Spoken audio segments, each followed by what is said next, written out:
자, 안녕하세요. 플래시김입니다. 오늘은 헬다이버즈2 심화팁에 관련된 영상을 찍도록 하겠습니다. 그럼 바로 시작하죠. 1. 부가 목표를 우선 확인하세요. 행성에 도착하면 우선 백팩과 중화기를 호출하신 후 미니맵에 핑을 찍어보세요. 대부분의 부가 목표가 숨겨져 있는데 미니맵에 핑을 찍을 경우 어떠한 지형은 네모로 핑이 찍히게 될 겁니다. 그 부분이 바로 부가 목표예요. 또한 육안으로 미니맵에 부가 목표가 보인다면 Q키를 눌러 핑을 찍어보세요. 전소의 목표를 확인했다는 말과 함께 미니맵에 부가 목표가 찍히게 될 겁니다. 이는 팀원들에게 모두 공유됩니다. 2. 함께 다니세요. 이 게임은 학살과 전투가 메인이 아닙니다. 고난이도로 올라갈수록 잠입이 강조되는데요. 따라서 흩어질수록 오히려 더 적에게 들킬 확률이 높아집니다. 만약 흩어진다면 탐지거리를 30%를 줄여주는 갑옷을 필수적으로 착용하셔야 합니다. 이는 실제로 데이터화되어 있는데 75m 이상 벌어진 팀원은 다른 팀으로 인식이 됩니다. 미니맵에 바둑판과 같은 정사각형의 척도가 있는데 이 사각형 하나의 길이가 65m입니다. 이를 이용해 대략적인 거리를 염두에 두고 붙어 다니시는 게 좋습니다.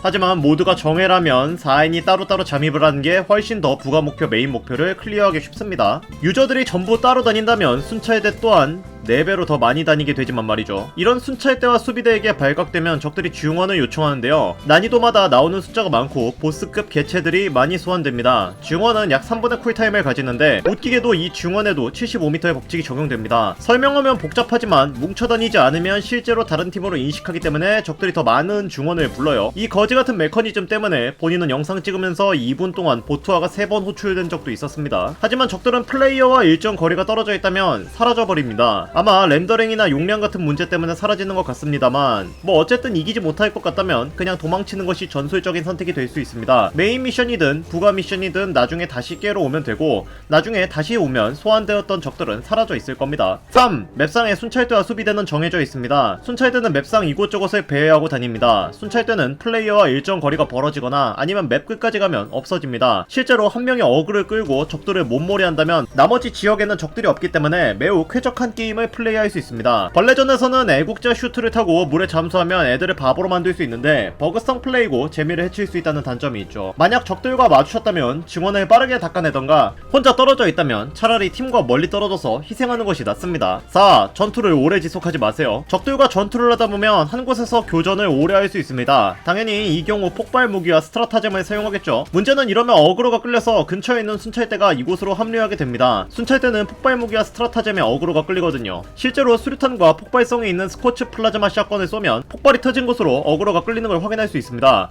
어쨌든 전투가 일어난다면 고화력으로 빠르게 정리를 하는 것이 좋습니다. 벌레굴이 뚫린 곳에 가스 타격, 네이팜을 던지는 게 좋으며 오토마톤이 상대라면 게틀링 폭격도 괜찮습니다. 전투는 맥시멈 1분이라고 생각하세요. 전투가 1분 이상으로 길어진다면 그 싸움은 희망 없다고 봐야 합니다. 이미 주변 적들이 격전지 근처까지 모여들고 있을 거예요. 5. 센트리를 적극 활용하세요. 각각의 메인 미션, 부가 미션 지점에는 수비대가 존재합니다. 당연히 이들도 전투가 걸리면 중원을 부르죠. 벌레를 기준으로 중원을 부르려면 플레이어와 거리가 30m 이내로 접근을 해야 합니다. 오토마톤은 예외예요. 이 녀석들은 100m는 멀리 떨어져 있어도 신호탄을 쏩니다. 아쉽게도 수비대는 이 30m 개념이 적용이 잘 안된다고 봐야 합니다. 그래서 공습 요청을 하면 바로 중원을 부를 거예요. 이럴 때 센트리를 설치해 봅시다. 센트리가 수비대를 공격하면 적들은 센트리 쪽으로 몰려들게 되겠죠. 센트리는 최우선적인 적들의 파괴 목표입니다. 전투가 일어나면 적들은 가까운 센트리를 부수려고 하죠. 또한 센트리는 적들의 중원 카운터를 쌓지 않습니다. 쉽게 말하면 센트리가 적들을 때린 거에는 적들이 중원 반응을 하지 않는다는 겁니다. 센트리 쪽으로 수비대 어그로를 끌리게 한 다음 빈집 처리를 해보세요. 미션을 훨씬 더 수월하게 할 수 있습니다. 간헐적으로 센트리를 부수면 센트리를 설치한 주인을 찾기 위해 추적을 하는 경우가 있는데 대부분의 경우는 플레이어를 인식하지 못합니다. 물론 그 센트리랑 거리가 50m 이상은 벌어져 있어야 해요. 6. 미션지에 오래 있지 마세요. 메인 미션이든 부가 미션이든 미션지에 오래 상주해 있으면 그만큼 순찰대가 더 늘어납니다. 미션지를 주변으로 50m 이내에 있을 때 맥스 값이 적용됩니다. 최소 거리는 150m예요. 바꿔 말하면 미션지 근처 150m 지점에 접근을 할 때부터 순찰대 출현 확률이 더 늘어나고 있다는 것입니다. 미션 선행지를 골랐다면 빠르게 투입해서 재빨리 일을 끝마치고 나와야 합니다. 다행히도 버튼을 누르거나 밸브를 돌리는 행위는 순찰대에 영향을 미치지 않습니다. 7. 생산 기지는 절반 이하로만 부시세요. 맵에 존재하는 벌레굴 기지는 50%까지는 순찰대에 영향을 주지 않습니다. 50% 추가로 부술 때부터 상한치가 감소되는데요. 100% 다 부수면 상한값의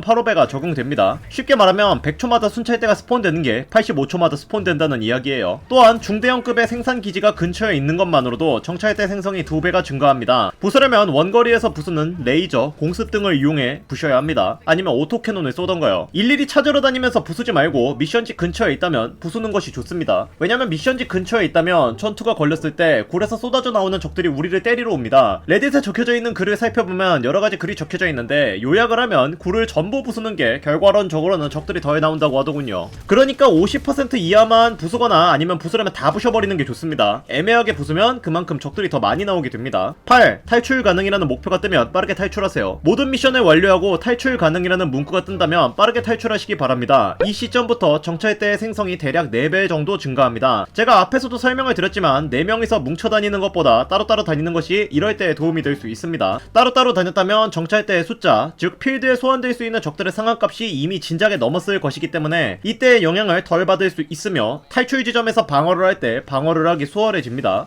왜?